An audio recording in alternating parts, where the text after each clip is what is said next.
Yo, if there's one thing you should know about me, it's that I'm a man of my word. In the first part, I said if that video got 20,000 likes, then I'll do a part 2. 20,000 likes, and I'll do a part 2 of this video. And look.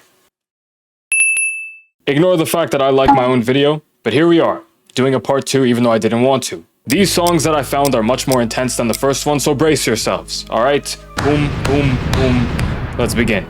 First, we have Diddy, the dirty diddler himself.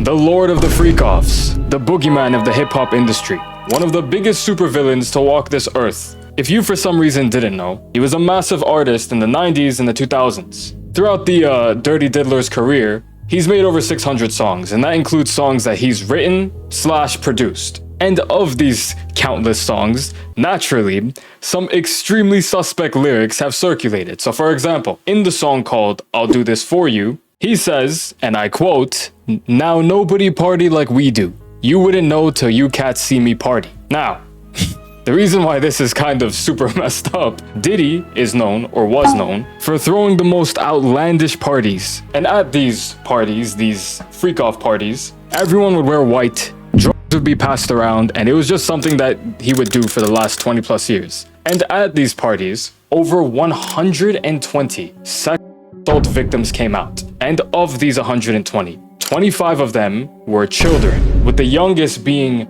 9 years old. So he's out here saying nobody party like we party. Well, now he could party with his cellmates. Someone who is connected closely to Diddy was Jay-Z. Oh man.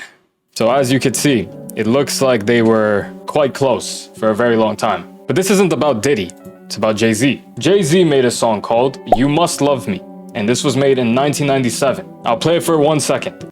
Since my date of birth, bought you nothing but hurt. Great. If that 1 second gets this video copyrighted, I swear to God, I'm gonna be so unbelievably pissed. This song is debatably one of the darkest songs he's ever made. In this song, he talks about how when he was 12 years old, he shot his blood brother over some stolen jewelry. He also talks about how he used to deal drugs and even got to the point where he would deal drugs to his own mother. So he basically talks about how this lifestyle that he used to live made him pretty numb. So numb to the fact that even amongst his neighborhood and his family, the people who cared most about him, he wouldn't really care about what he would do as long as it would further his ambitions in life. He talked about how one time he put his girlfriend at the time in a bunch of danger by giving her a bunch of drugs to hold on to, and the deep problems that it caused him and her. What makes this song so dark besides these situations that arised in his life is how his ambitions made him reckless and careless even towards the people who cared most about him. And that's a very troubling experience. In the song, he talks about how those left him with a bunch of deep scars in his life that carried over to his adulthood. I'll be honest, that's some crazy business. Out of all the songs I'm about to tell you, this one was probably the lightest. Before I tell you about the next song, let me quickly shamelessly plug if you don't mind. It'll only take a few seconds. This is my Twitter, it's just my name. I need you to go follow it after you're done watching this video. It is very important. Next, Sammy, this is a real photo of me and you.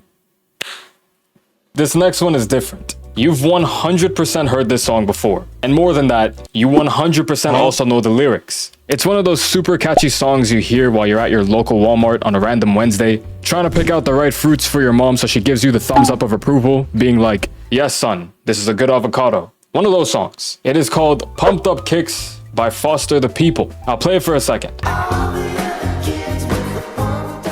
It feels like a jolly song, you know, it has that feel to it. One of those summer songs. But oh, the lyrics. It is told from the perspective of a teenager plotting a school shooting. The lyrics, all the other kids with the pumped up kicks, you better run, outrun my gun. Now, I know everyone knows those lyrics, but no one really processes what the song is actually about. The artist wrote it from the perspective to get inside the mind of an isolated, mentally unstable, lonely kid. Almost as a way to get people to look out for red flags rather than ignoring them. But what's kind of funny and also kind of messed up is that this song peaked at number 3 on Billboard Top 100. And I'm pretty sure it went platinum if I'm not mistaken. People were out here dancing to this song. Like, oh, I'm gonna up a school.